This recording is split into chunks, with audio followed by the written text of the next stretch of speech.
Across the vast grasslands of Texas, a silent war is being waged. And the enemy numbers nearly 3 million strong wild boars, once confined to small pockets of the American South, have exploded into one of the most destructive forces ever to hit American agriculture. They tear through cornfields like bulldozers, uproot pastures that took years to establish, and cause more than $1.5 billion in damage every single year. Yet despite decades of effort, countless traps, and millions spent on control programs, these animals continue to multiply at a staggering rate. So what's going wrong?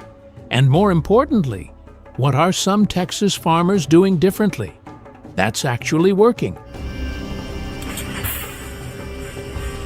Join Terra Factor as we uncover the brilliant trapping methods that are finally turning the tide against this invasive species, and why most people have been doing it completely wrong before we dive into the solutions. It's important to understand just how severe this problem has become. In 1990, the wild boar population in the United States stood at around 2 million animals spread across a handful of southern states. But by 2019, that number had skyrocketed to nearly 9 million, with populations established in at least 39 states from California to Florida, and as far north as Michigan and Pennsylvania. This isn't just an American problem either. Countries like Australia, Germany, and Spain are battling similar invasions, each struggling to control animals that seem impossible to contain. What makes wild boars so devastating isn't just their appetite, though they can consume up to 5% of their body weight daily. It's their intelligence, adaptability, and most critically, their reproduction rate. A single female can produce 2 litters per year, with each litter containing 4 to 8 piglets. That means, under ideal conditions, one breeding pair can result in over 1,000 descendants within just 5 years. And here's the harsh reality. Unless at least 60% of the local population is removed every single year in a given area, the numbers will continue to climb, no matter how many you trap. The math works against you. In response to this crisis, the United States Department of Agriculture, along with state wildlife agencies, have poured millions of dollars into control programs.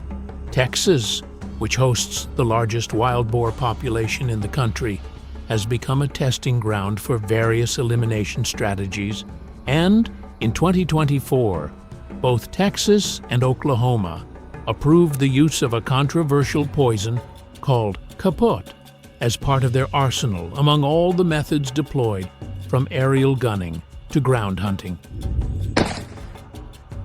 Corral trapping has emerged as the most widely recommended approach for landowners and farmers.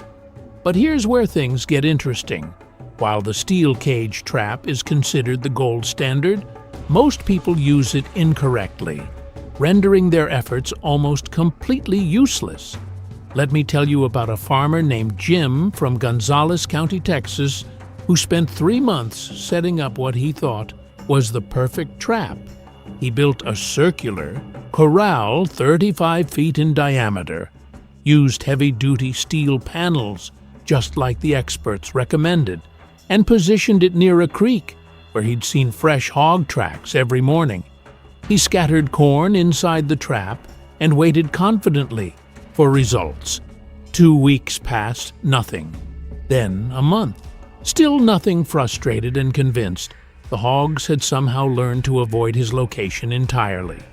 Jim was ready to give up. That's when a wildlife specialist from Texas A&M visited his property, and within 5 minutes identified 3 critical mistakes. Jim had made mistakes that are shockingly common among even experienced farmers. The first mistake was placement. While Jim had chosen a location near water, which is correct, he'd positioned the trap in an open clearing, about 80 feet from the creek. Wild boars are cautious animals.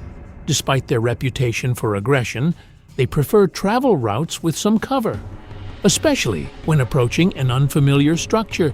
The specialist explained that the trap should have been placed directly along the established trail leading to the water, not in an exposed area where the hogs would feel vulnerable.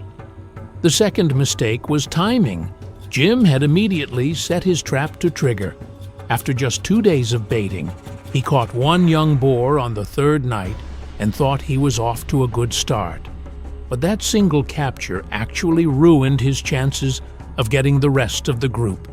Because wild boars are social animals that live in family units called sounders.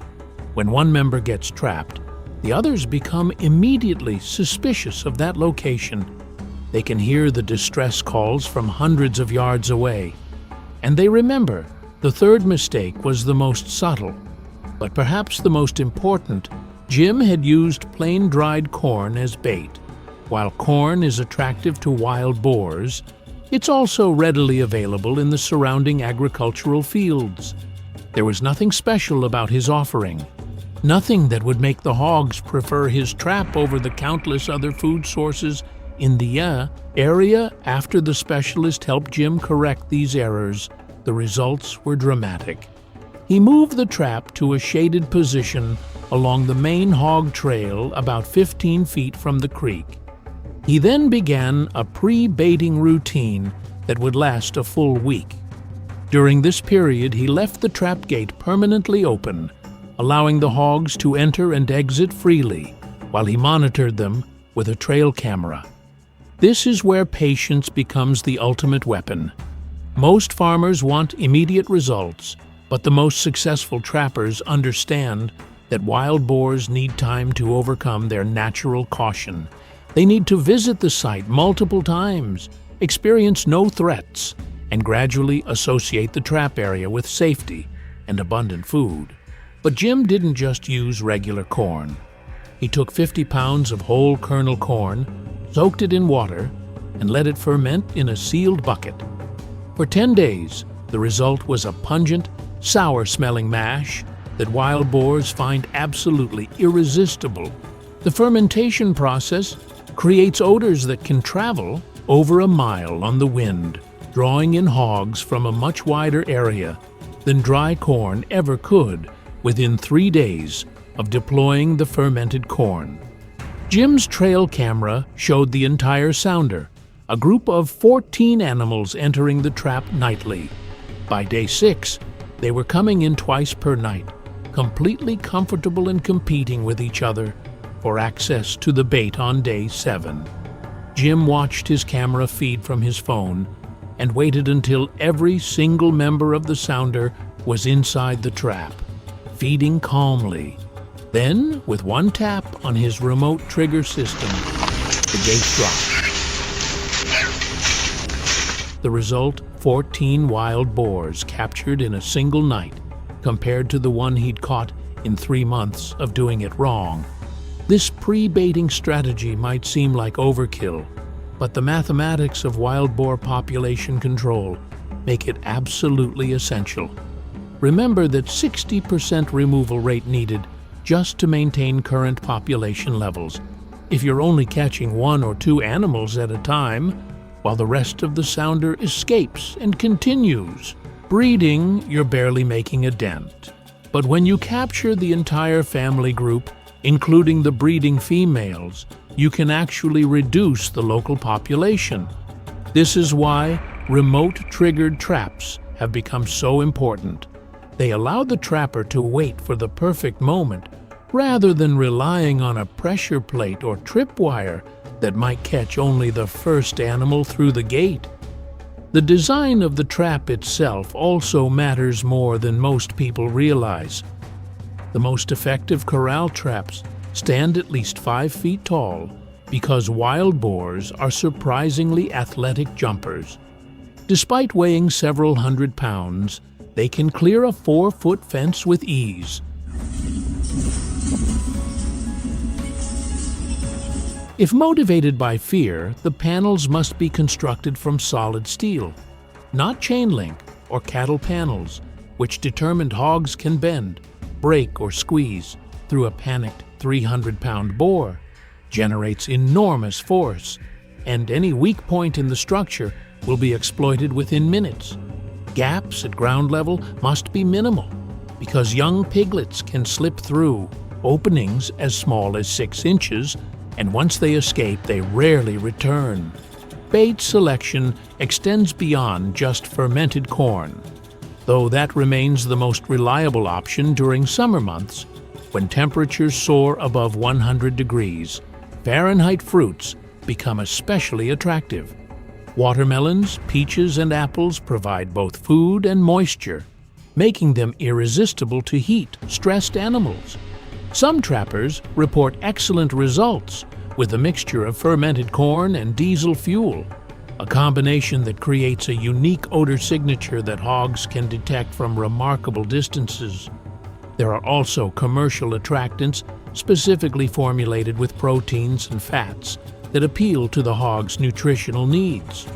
These tend to be more expensive, but can be worth the investment when trying to draw in a particularly wary sounder.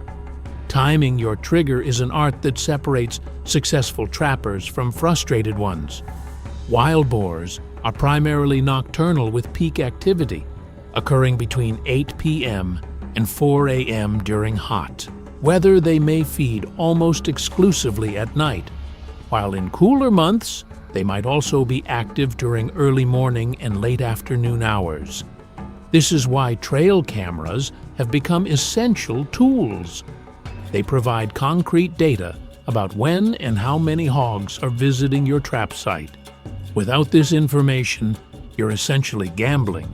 Some of the most sophisticated trappers now use cameras with real-time transmission capabilities, allowing them to monitor their traps remotely and trigger the gate from their smartphone the moment conditions are optimal. But even with perfect bait, perfect placement, and perfect timing, there's one more factor that can make or break your success. What you do immediately after capturing a group of hogs is just as important as the capture itself. If captured animals are left in the trap for extended periods, they will create significant noise that serves as a warning to any other hogs in the area. Distress calls from pigs can be heard from over half a mile away, and wild boars that hear these sounds will associate the area with danger potentially for months afterward. This means you need a plan for rapid removal and processing, whether that involves dispatching the animals on site or transporting them to a processing facility. The key is Speed 1 innovative approach, being tested in several Texas counties, involves mobile processing units that can be dispatched to trap sites within hours of a successful capture. These units allow for immediate humane euthanasia and processing, converting what would otherwise be wasted biomass into usable meat that can be donated to food banks or sold to wild game processors. This not only makes the operation more efficient, but also helps offset some of the costs associated with intensive trapping programs. Another critical factor that many farmers overlook is the need to rotate trap locations. Even the most effective trap site will eventually become less productive as the local hog population is depleted, or as surviving animals learn to avoid the area.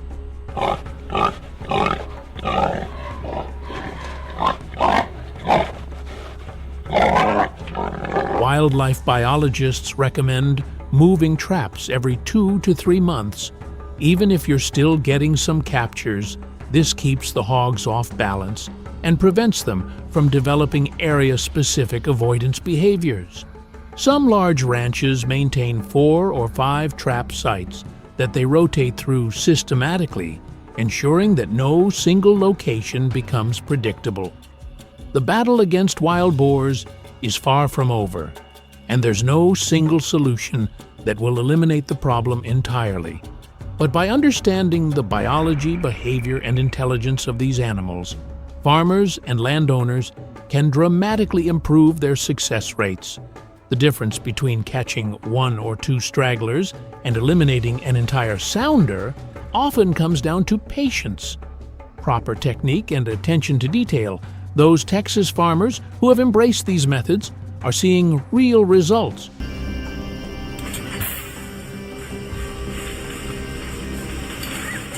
Not just temporary reductions, but sustained population control that protects their crops and their livelihoods. If you've dealt with wild boar problems on your property, or if you've tried trapping with mixed results, share your experiences in the comments. What worked, what didn't, and what lessons did you learn? The fight against invasive species requires shared knowledge and collective effort, and every data point helps build a more complete picture. Don't forget to subscribe to Terra Factor so you won't miss our upcoming deep dives into the methods, technologies, and strategies being used to protect our agricultural lands from the pressures of invasive wildlife, because understanding the problem is the first step toward solving it. And sometimes the most effective solutions come from the farmers who refuse to give up.